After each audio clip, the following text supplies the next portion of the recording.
Tethys moved with a quiet yet profound rhythm, much like the deep, unyielding currents of the oceans that would soon flow from her essence.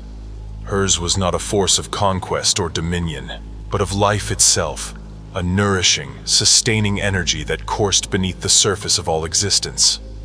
She embodied the nurturing aspect of creation, a maternal force that connected all beings to the lifeblood of the cosmos.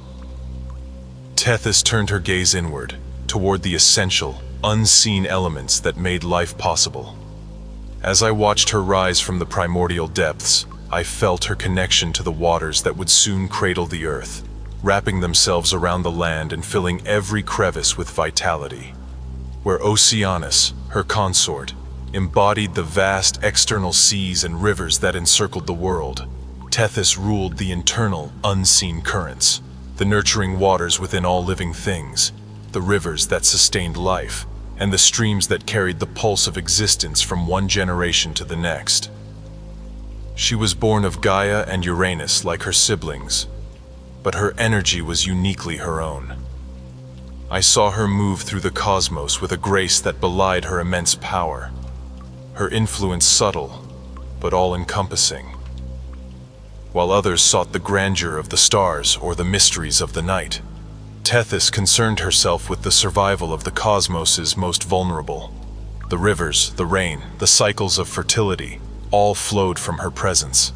I saw in her not the restless ambition that consumed others, but a contented strength, a will to foster balance and harmony within the chaotic forces that shaped existence. Tethys did not demand the attention of her siblings, nor did she crave the recognition of the gods that would follow. Instead, she worked in the background, her influence flowing through the veins of the world, ensuring that life would continue unabated. Her power lay not in what was visible, but in what was necessary, the constant gentle pulse of the world's waters, the cyclical nature of the tides, and the endless ebb and flow of creation itself. Her connection to life's sustaining forces was so deep that even the most powerful gods would depend on her without ever truly understanding the depth of her influence. It was through her union with Oceanus that the great rivers of the world took form, flowing endlessly from the oceans and returning again in an eternal cycle. Their children, the Potamoi and Oceanids, spread across the world, ensuring that no part of creation was untouched by the life-giving waters. Tethys oversaw this vast network with quiet devotion, understanding that every drop of water, every river, and every stream played a vital role in the survival of all things. I, Chaos, could see that without her, the cosmos would have remained barren, its life fleeting and unsustainable.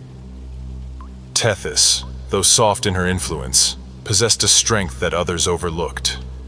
While her siblings fought and schemed, seeking to impose their will upon the universe, she remained steadfast in her role as the protector of life's continuity.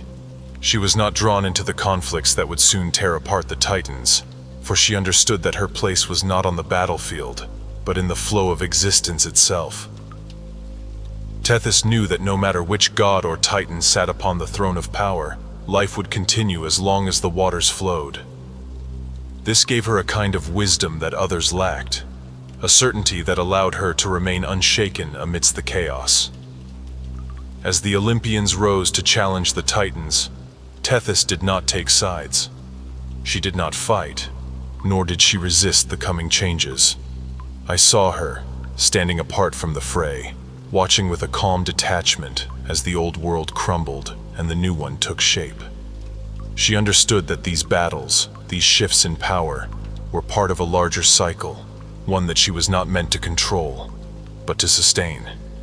Her waters continued to flow, unaffected by the rise and fall of empires, for she knew that her role was far greater than that of any one ruler or god. In the aftermath of the Great War, as the Titans were cast down and the Olympians ascended to their thrones, Tethys remained.